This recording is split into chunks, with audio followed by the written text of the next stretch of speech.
Hello मेरे साथी कॉकरोचों।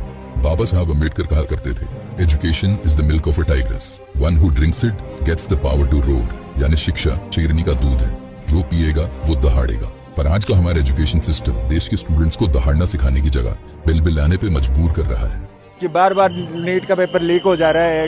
सरकार क्या कर रही है? 24 में वो उसमें भी लीक हो गया, अब 26 में भी आप कह रहे हो दोबारा लीक हो गया पेपर। एक पेपर अच्छे से कंडक्ट नहीं करा, ऐसी सरकार पे अपन भरोसा कैसे कर सकते हैं? सिर्फ पिछले 7 सालों में 70 से ज्यादा पेपर लीक्स ने ऑलमोस्ट 2 करोड़ स्टूडेंट्स की लाइफ और मेंटल हेल्थ पे भारी नेगेटिव इम्पैक्ट छोड़ा है। ये मेरा पड़ा था बेगूसराय, ये पड़ा था मेरा बक्सर में। ठीक है सर, 2 दिन स्टे किए थे, 4000 रुपए लगा था। और आप बिलीव करेंगे सर, दोनों का दोनों पेपर कैंसिल हो गया। क्या करें हम लोग सर? जहाँ पेपर लीक नहीं होता वहाँ सिस्टम कोई नई प्रॉब्लम क्रिएट कर देता है। जैसे यूपी में एसएससी जीडी के एग्जाम सेंटर्स में सीटिंग कैपेसिटी से double number of admit cards issue कर दिए गए। जब सीट नहीं था तो यहाँ बुलाना ही नहीं चाहिए था। हम लोग कितना दूर से आ रहे हैं, कैसे आ रहे हैं, कितना प्रेशर है, इन सबको तो पता है नहीं।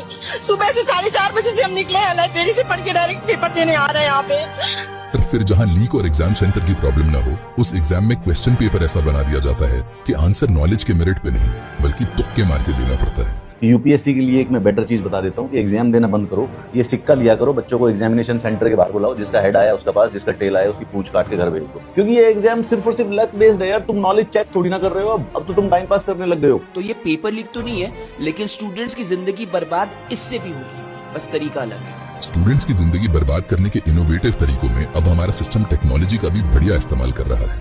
सीबीएसई के छात्रों ने आरोप लगाया है कि उनकी जो कॉपियां स्कैन की गई हैं ठीक से नहीं हुई। स्कैन में मिली कॉपियां इतनी धुंधली हैं कि छात्र अपनी ही लिखावट नहीं पहचान पा रहे। इसकी मार्किंग कैसे मुमकिन? सीबीएसई से मेरे को भी ये कॉपी मिली है, मेरे हाथ में मेरी हैंड राइटिंग है और ऊपर मार्क्स 33 मिले हैं मेरे को बस, जबकि मैंने पूरा पेपर करा था। और अभी जब मैं पेपर चेक करने लगा तो देखा कि इसमें तो मेरी हैंड राइटिंग है ही नहीं।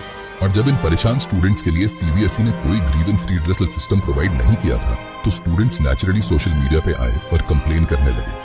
और फिर वही हुआ जो हमेशा होता है। मतलब सीबीएसई की कॉपी चेकिंग पर सवाल उठ जाए, नीट यूजी का पेपर लीक हो जाए, छात्रों का करियर बर्बाद हो जाए, वे तनाव में रहें, अधिकारी शिक्षा मंत्री का कुछ ना बिगड़े, लेकिन जो इन पर सवाल उठाएगा उसे पाकिस्तानी बता दिया जाएगा। तो इसीलिए मैं खुद को Pakistani sponsored opposition funded cockroach declare करते हुए पीएम मोदी को एक चैलेंज देना चाहता हूँ कि सर, अगर आपने एजुकेशन के किसी भी मुद्दे पर एक प्रेस कॉन्फ्रेंस करके स्टूडेंट्स के टूटे हौसलों पर थोड़ा मलहम लगाने का मास्टर स्ट्रोक करते हैं, तो मैं ये प्रॉमिस करता हूँ कि मैं ना सिर्फ अपने सोशल मीडिया हैंडल्स का नाम बल्कि इस वीडियो पे कोलैबोरेट करने वाले हर क्रिएटर के हैंडल का नाम चेंज करवा के नरेंद्र मोदी फैन क्लब रखवा दूंगा। अच्छा, बोले ऐसा होता है।